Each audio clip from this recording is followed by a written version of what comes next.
Mwerekera wa thirikari wa kugathikira ahuri biacara nini igoti ria gicunjĩ gĩa 15 harĩ igana harĩ kũgatana kweruhia marũa ma license kwambia mwaka turorete ria ya gũtuĩka ũgwati mũnene na kũingata igithia rĩa meranĩire mĩto ya kwambĩka biacara ciao icagi-inĩ. But what's the bigger part of the informal economy that is not formalized, that needs to come into the tax bracket?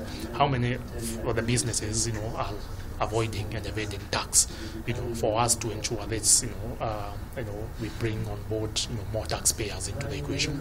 That's, I think, the question that KRA needs to keep, working towards enhancing and using, Kũringana na ataaramu wa magoti, rĩu marenda igoti rĩu gũkorwo rĩkĩnyihanyihio na gatagatĩ ga gĩcunjĩ kĩa 1.5 harĩ igana nginya 3 harĩ igana, na nĩguo gwĩthema kũhagũrania biacara kũrĩ arĩmi anini.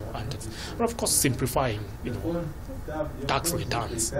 Of course, VAT people have to file every month and pay, but the iTax KRA needs to look whether the iTax process of filing tax encourages voluntary compliance. Ministry ya kĩgĩna ningĩ nĩ yanĩrĩire nyongerera ya igoti kũrĩ umithio ũrĩa kambuni ciĩgwatagĩra kumana na thogora ya shares hamwe na ũgati wa shares cia thirikari iria cioĩkaine ta T-bills. Removing capital gains tax to SMEs, we want to ensure that businesses have adequate resources to spread within themselves and probably to compensate much more to the number of people being employed. Ningĩ thirikari nĩ ũrĩtio gũkorwo ĩkĩandandũra gĩkabũ kĩa magoti na njĩra kĩũmbe igoti rĩa mũcara andũ ha gũkorwo mathingatanĩte na magoti ma ahũri biacara nini.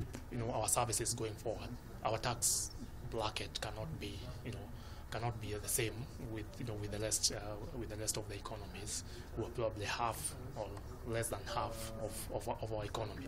So while it was the reason why we feel like we are heavily taxed is comparison to service delivery. Thĩinĩ wa ikereka rĩa mbere rĩa mwaka ũyũ tũrĩ wa kĩgĩna, thirikari ĩronganirie kĩmatika gĩa ciringi birioni 329 gũkĩringithanio na itanya rĩa birioni 420. Thirikari ĩgĩtigwo na ihoro rĩa mũigana wa ciringi birioni 92.